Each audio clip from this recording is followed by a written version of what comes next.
Praise the Lord.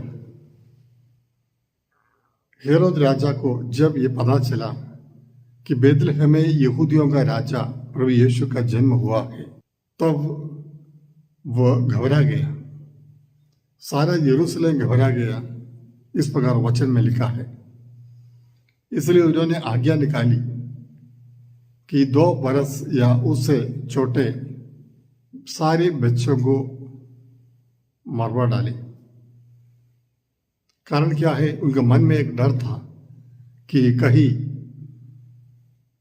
मुझे अपने सिंहासन छोड़ना पड़ेगा, मुझे अपनी कुर्सी गंवानी पड़ेगी, मैं अधिकार से भ्रष्ट हो जाऊंगा।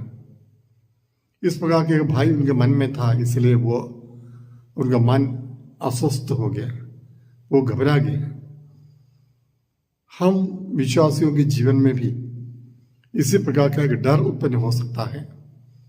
अगर मैं एक सच्चा विश्वासी बनूं, अगर मैं भक्ति में आगे बढ़ूं, प्रार्थना में आगे बढ़ूं, अगर मैं अपने जीवन में प्रभु यीशु के निकट पहुंचने का प्रयास करूं, तो शायद मुझे कुछ चीज़ों को त्यागना पड़ेगा, कुछ वस्तुओं को छोड़ना पड़ेगा, कुछ कुर्बानियां मुझे देनी पड़ेगी। इसी के डर से अनेक लोग प्रभु के पास आना नहीं चाहते हैं। मन में विश्वास होने के बावजूद भी, यीशु मसीह है, इस सच्चाई को जानने के बावजूद भी कलीसिया के सदस्य बनने, विश्वासियों का समूह में सदस्यता लेने के लिए अनेक लोग हिचकते हैं। कारण यह है, अगर मैं प्रभु यीशु के निकट जाऊं, मुझे इस दुनिया से मिलने वाली खुशियों को त्यागनी पड़ेगी। इस संसार मुझे देने वाला मान सम्मान मुझे गंवाना पड़ेगा। इतना ही नहीं, कभी कुछ मित्र मुझसे दूर हो जाएंगे, लोगों को मैं खुश कर नहीं पाऊंगा।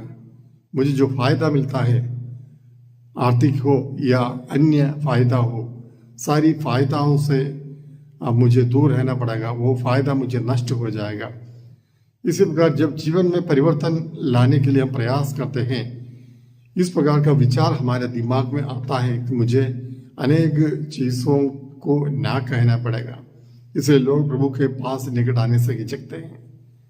प्यारे भाइयों बहनों, फिलिप्पी के नाम संत पौलुस का पत्र अध्याय 3 पद संख्या 8 वचन कहता है। संत पौलुस कहता है, प्रभु यीशु को जानना मैं सबसे श्रेष्ठ मानता हूँ।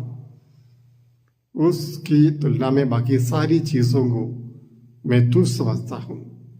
और आगे लिखा है, मैं कूड़ा समझता हूँ और मैं उसे त्याग देता हूँ, छोड़ देता हूँ।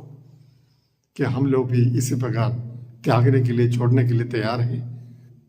पाप को त्यागने के लिए मैं तैयार हूँ, बुराई को त्यागने के लिए मैं तैयार हूँ।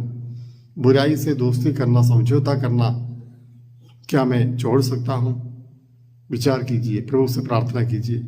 प्रभु आपको आशीष दे। पिता, पुत्र और पवित्र आत्मा के नाम पर आमीन।